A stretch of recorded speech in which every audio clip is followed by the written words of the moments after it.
देश का शान इससे तय नहीं होता है कि राजा का महल कितना बड़ा है। देश का शान इससे तय होता है कि देश की यूनिवर्सिटी कैसी है। अगर क्लास में शिक्षक नहीं है तो देश विश्वगुरु कैसे बनेगा। कबीर कहते थे, जात न पूछो साधु की, पूछ लीजिए ज्ञान। तो आज हालत यह है कि कबीरा तेरे देश के कैसे लोग महान, जात ही पूछे एकलव्य की, परा रहन दे ज्ञान, काटे उसका अंगूठा, दे अर्जुन को तीर कमान। अगर देश के नेताओं के लिए सेंट्रल विस्टा बन रहा है, पार्लियामेंट बन रहा है, 20,000 करोड़ का प्रोजेक्ट है, एमपी के लिए, मंत्री के लिए अच्छा बंगला बन रहा है, प्रधानमंत्री के लिए 8,500 करोड़ का हवाई जहाज खरीदा गया है। तो प्रधानमंत्री हैं, विदेश मंत्री थोड़ी हैं, वो तो जो है दूसरे हवाई जहाज से भी जा सकते हैं। ये जो झूठा कंपटीशन है ना दुनिया में दिखावे का, इससे बाहर आना चाहिए।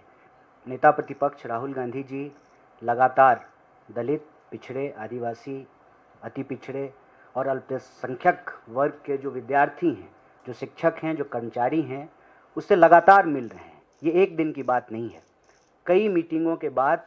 और पिछले दिनों जब वो बिहार गए थे, दरभंगा के वेलफेयर हॉस्टल में, डॉक्टर अम्बेडकर हॉस्टल में, उसी वक्त कांग्रेस के अन्य कार्यकर्ता और नेता भी बिहार के लगभग सभी हॉस्टल को विजिट कर रहे थे। उस दौरान जो चीज़ें निकल कर के सामने आई, उसमें 2 सबसे महत्वपूर्ण विषय है। पहला ये है कि इन वर्ग के जो विद्यार्थी हैं वो आकर के कहते हैं कि हमको हमारा स्कॉलरशिप टाइम पे नहीं मिलता है। और जैसा कि हमारे साथी ने आपको बताया कि स्कॉलरशिप को अप्लाई करने की जो टोटल संख्या थी, उसमें लगातार गिरावट आ रही है। और ये गिरावट क्यों आ रही है? क्योंकि टाइम पे पैसा नहीं मिलता है और प्रोसेस को एक पनिशमेंट की तरह बना दिया गया है। नतीजा ये है कि लोग अपने अधिकार पाना ही नहीं चाहते हैं, क्योंकि उनको अधिकार मिलता ही नहीं है। तो जो पोस्ट मैट्रिक स्कॉलरशिप का मुद्दा है, उसको लेकर के, और हॉस्टलों में जो लिविंग कंडीशन है, जो रहने की हालत है, उसको लेकर के आज उन्होंने एक चिट्ठी लिखी है आदरणीय प्रधानमंत्री जी को। सरकार इस पे क्या कार्रवाई करती है ये आने वाले समय में पता चलेगा। लेकिन देश में इन वर्गों के विद्यार्थी की जो हालत है, आज लोग कबीर को याद कर रहे हैं, कई लोग कहते हैं कि आज उनका जन्मदिन है। और कबीर कहते थे, जात न पूछो साधु की, पूछ लीजिए ज्ञान। तो आज हालत ये है कि कबीरा तेरे देश के कैसे लोग महान, जात ही पूछे एकलव्य की, परा रहन दे ज्ञान, काटे उसका अंगूठा, दे अर्जुन को तीर कमान। ऐसी परिस्थिति बना दी गई है कि लोगों के जो संवैधानिक अधिकार हैं, वो अधिकार से उनको इस तरह से वंचित रखा जा रहा है कि उनको कोई भरोसा ही नहीं है कि यह अधिकार उनको प्राप्त होगा। सुसाइड का मुद्दा आपके सामने है, और यह बात हम लोग कई बार उठा चुके हैं कि 1 घंटे में 2 विद्यार्थी, 2 नौजवान इस देश में आत्महत्या कर रहा है। इस देश के भीतर हॉस्टलों की जो लिविंग कंडीशन है, जो सरकारी संस्थान है, उनकी जो स्थिति है, जो उनका इंफ्रास्ट्रक्चर है, स्वाभाविक रूप से उसमें गरीब विद्यार्थी पढ़ने के लिए विवश हैं।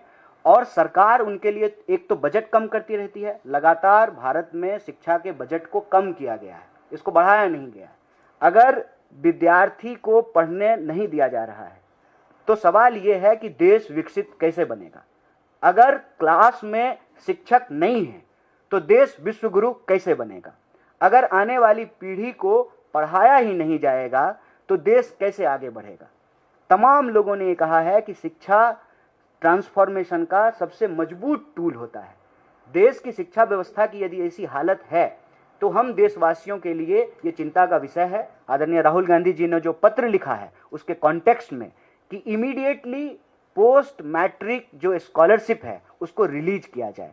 अगर देश के नेताओं के लिए सेंट्रल विस्टा बन रहा है, पार्लियामेंट बन रहा है, 20,000 करोड़ का प्रोजेक्ट है, एमपी के लिए, मंत्री के लिए अच्छा बंगला बन रहा है, प्रधानमंत्री के लिए 8,500 करोड़ का हवाई जहाज खरीदा गया है। तो प्रधानमंत्री हैं, विदेश मंत्री थोड़ी हैं, वो तो जो है दूसरे हवाई जहाज से भी जा सकते हैं। ये जो झूठा कंपटीशन है ना दुनिया में दिखावे का, इससे बाहर आना चाहिए। देश का शान इससे तय नहीं होता है कि राजा का महल कितना बड़ा है। देश का शान इससे तय होता है कि देश की यूनिवर्सिटी कैसी है। जिस गौरवशाली परंपरा की हम बात करते हैं, उस परंपरा में यह नहीं बताया जाता है कि चंद्रगुप्त का महल कितना आलीशान है। ये बताया जाता है कि नालंदा विश्वविद्यालय कितना महान था, विक्रमशिला विश्वविद्यालय कितना महान था, तो देश की यूनिवर्सिटी से ये तय होगा कि देश कितना ताकतवर है। सरकार बिना किसी देरी के इस पर तुरंत पहल करे और आने वाले दिनों में संविधान लीडरशिप प्रोग्राम के तहत, जो कि व्हाइट टी शर्ट मूवमेंट का उस अभियान का एक पहल है, हम तमाम देश के हॉस्टलों में 100 दिन के भीतर जाएंगे और देश के आम लोगों से भी अपील है, ये शिक्षा का सवाल है, ये आपका सवाल है, ये देश का सवाल है, ये आपके आने वाली पीढ़ी का सवाल है। आप भी इस मुहिम से जुड़िए, संविधान लीडरशिप प्रोग्राम के तहत हॉस्टलों के ऑडिट में हमारी मदद कीजिए।